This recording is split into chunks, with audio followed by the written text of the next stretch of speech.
बात होगी, लेकिन सब बातें अब बीजान के सामने होंगी। जुबान खींच लूंगा तुम्हारी।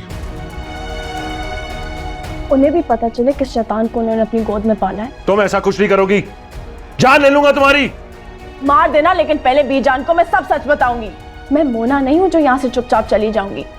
अफसोस जरूर होगा मुझे कि मैं बीजान को उम्र के इस हिस्से में सब सच बताऊंगी, लेकिन उनको पता होना चाहिए कि तुम किस किस्म के इंसान हो।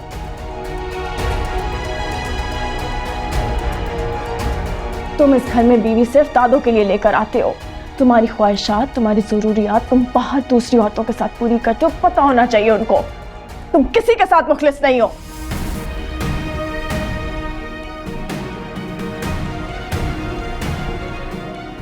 अकबर की मंगनी तोड़ने के लिए तुमने क्या कुछ नहीं किया। चलो वो गैर था, फरिया तो तुम्हारा खून थी, कुछ सोचना चाहिए था तुम्हें उसके बारे में। इतना खुश घर पे नहीं होता है कभी भी। देखे ना जरा कितने अच्छे लग रहे हैं साथ हैं। फरिया बहुत तारीफ करती है अकमल की।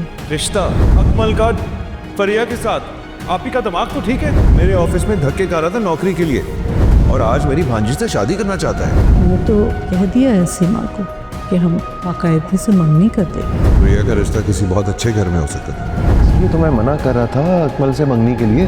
मैं उसके मिजाज और कैरेक्टर को जानता था। कसम से मैंने तो अपनी फ्रिया की जान बचाई है। बीजान ने और तुम्हारे वालिद साहब ने कितनी अच्छी तरह रखा शामिर और आंटी को, और तुमने उनको भी घर से निकाल दिया।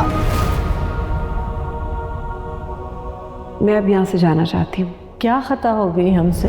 शामिर चाहता है कि मजीद एहसान न लिया जाए। क्यों कॉल कर रही हैं वो आपको?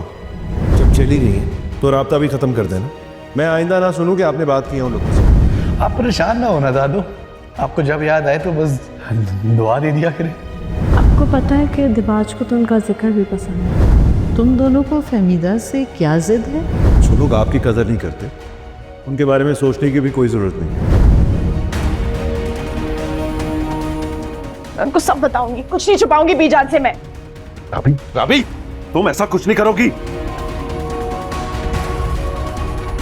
मैं तुमसे नफरत करती हूँ। दादू, आप ऊपर क्यों आई?